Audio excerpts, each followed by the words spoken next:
If Chimaev were to cross your mind in 2020, one of the first things that would pop into your head would probably be his activity. After all, it's one of the main things that made him into the star he is today. He made the fastest turnaround only 10 days after his debut and went on to knock out a guy from a weight class above only a month later. However, since then, we barely see him enter the cage. Many assume he may have suffered multiple injuries during training, or that he had encountered problems with the anti-doping agency. But where the actual reason may stem from is due to his ties with the Russian warlord Ramzan Kadyrov. Chimaev has recently been denied entry into the US and has changed his nationality without explanation. So, what is the actual reason we aren't seeing Chimaev in the octagon that often? To understand this, we need to start with what led him to this point in the first place. Coming into the UFC, Chimaev appeared as just another fighter from the region of Russia that brought in so many dominant wrestlers during that time. However, since Chimaev entered the cage and made his first opponent look like an amateur, it was clear there's something unique about him. Unlike many fighters from Dagestan and Chechnya who come across as quiet and stoic people, Chimaev was the complete opposite.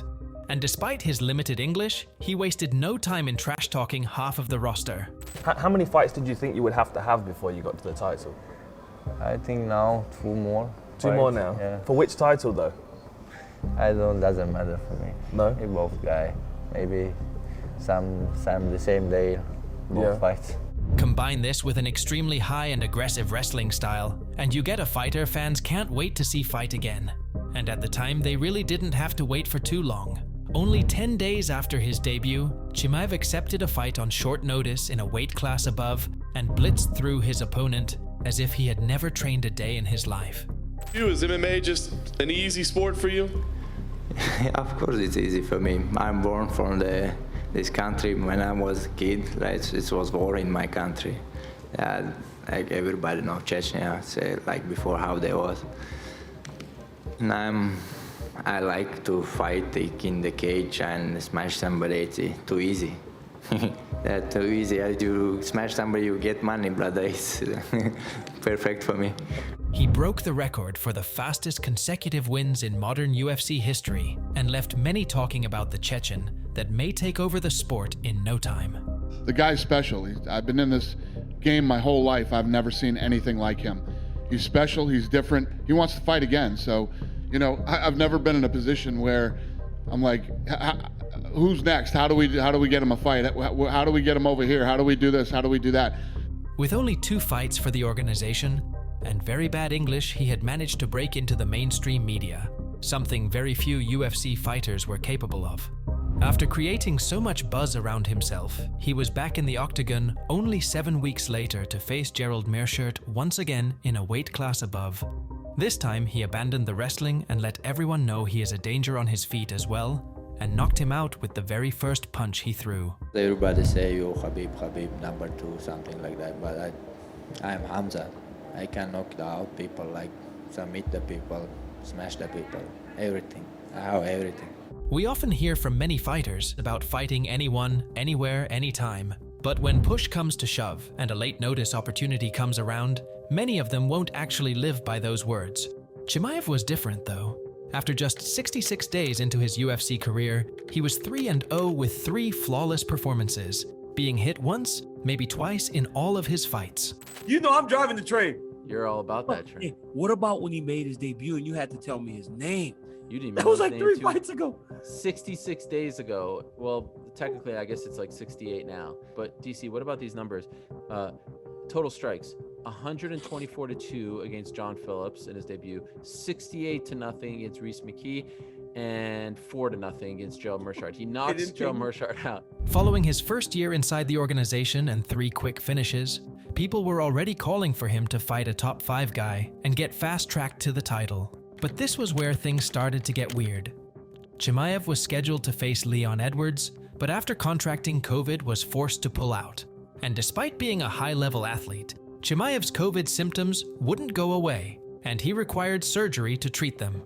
Yeah, lungs, I feel pain there, like when I'm blood, like when I come out sometimes. And I like think too much, you know, like think too much like about when I gonna be healthy, when I can fight, when I can go train, you know, like that make me like this post I did, you know, like maybe it's finished for me, like something like that. It was so bad, he took to Instagram to announce his shock retirement from MMA. And while the post may have just been an emotional reaction to his illness, this is where his connection with Chechen's warlord started to tighten. That same day, the head of the Chechen Republic, Ramzan Kadyrov, claimed he had called Chimaev and convinced him to continue fighting. What's wrong on? They said maybe cancer, maybe not. He said, no, you're not cancer, come on, come back home and we help you. And then you're gonna go, promise me I'm gonna help you with being healthy. Promise me you come back to the cage. I said, okay, brother, we do it. Although the skeptics out there believe Kadyrov loved that Chimaev was putting Chechnya on the map and pressured him into the decision. But who exactly is Ramzan Kadyrov, and why does the head of the Chechen Republic get involved in the UFC? Kadyrov has been the ruler in the southern region of Russia known as Chechnya since 2007. He's close friends with Vladimir Putin, has a list of horrid crimes attached to his name, and is obsessed with using sport as a tool to prop both himself and Chechnya up. Over the years, Kadyrov has been linked to the disappearance and torture of numerous political rivals, journalists, or anyone who goes against his totalitarian regime. He's rumored to own a private prison, control his own army known as the Kadyrovites, and in 2017 was linked to the mass killing and purge of homosexual men in Chechnya. У нас таких людей нету. Нету у нас геев. Если есть, заберите в Канаду. Хвала Аллаху, подальше от нас. Аузу билляхи мин аш-шайтани ар-раджим, чтобы не было, чтобы очистили кровь, если есть таких, пусть забирают. These suspected crimes led to the USA, European Union, and many more countries sanctioning Kadyrov and anyone who associates with him. But sport has historically been a vehicle that Kadyrov has used to portray himself as a peaceful and friendly leader. He's organized football games against Chechnya and Brazil, has been seen with Mike Tyson, Floyd Mayweather, and many more. In recent years, though, MMA has been a big focus of Kadyrov's. He opened his own gym in 2014, created his own organization, and is often seen arm in arm with UFC fighters. To many, it comes as no surprise that Chimaev is Kadyrov's favorite fighter, as he is representing Chechnya on a world stage, and in Kadyrov's eyes, is the embodiment of what a Chechen citizen should be. And as a result, Kadyrov has taken the fighter under his wing. Chimaev is frequently seen coaching or cornering Kadyrov's sons, accepting lavish gifts, inviting Kadyrov to his wedding, and featuring in Kadyrov's propaganda footage. I even saw the Chechen leader, how do you say his? Ramzan? Ramzan, yeah. He surprised you with a Mercedes-Benz? Yeah, actually gave me 3 times. 3 Benzes? Three Benzes? Yeah. How does that happen? Like, you just go hang out with him and then he just surprises you with a car? No, he likes the sport, fighting, and a lot of fighters being there, Usman being there, they get some, I don't know what they get. He likes all the Mike Tyson being there, Floyd Mayweather being there. Yeah. The guys get the money as well, for sure. And this link between politicians and fighters in Russia is much more deep-rooted than just Kadyrov and Chimaev. For example, when Khabib beat Conor, Vladimir Putin reportedly gifted Khabib property worth up to $20 million as a reward. And McGregor highlighted that Khabib was funded by the now imprisoned Russian oligarch Magomedov. And when you think about it, Khamzat's relationship with Kadyrov isn't all that different. And while Kadyrov's gifts and money are positive for Chimaev at face value, it's come with a lot of backlash. Chimaev has continually shown his support for the people of Palestine during their ongoing battle with Israel, and after beating Kamaru Usman at UFC 294, called for peace in Ukraine, Syria, Afghanistan, and anywhere where war is afoot.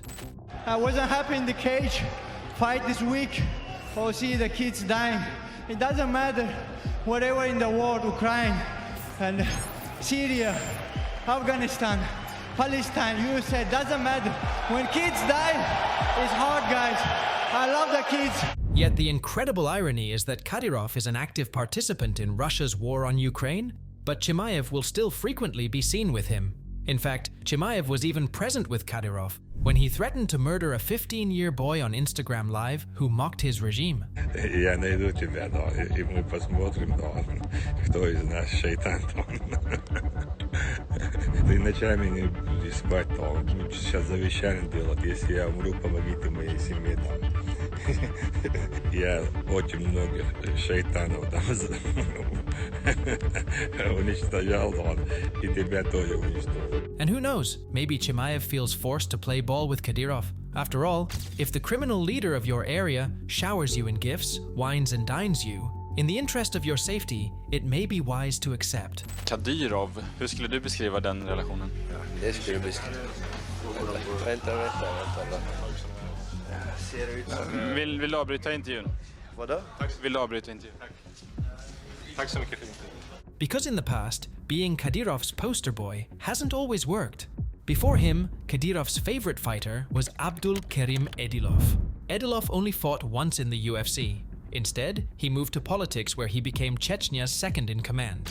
That was until Edilov fell out of favor. He was seen less and less around Kadyrov and announced his resignation as the deputy prime minister in November 2022. But the following month, Edilov wound up mysteriously dead. And no one knows how or why, but the majority of Chechens suspect Kadyrov was behind it. And while Chimaev is in a vastly different situation and isn't in danger, he can't turn down Kadyrov's offers. Back in 2016, legendary Russian fighter Fedor Emilianenko spoke against an MMA event that Kadyrov held, which featured young children competing against one another. He stated, "What happened at the tournament in Grozny is unacceptable and cannot be justified. Needless to say that kids under age of 12 cannot even attend MMA fights as spectators, but here we had little ones as young as 8, beating each other up in front of happy adults." Fedor was met with a lot of hate, and his then 16-year-old daughter was attacked and taken to hospital, with many people thinking it was Kadyrov's supporters to blame.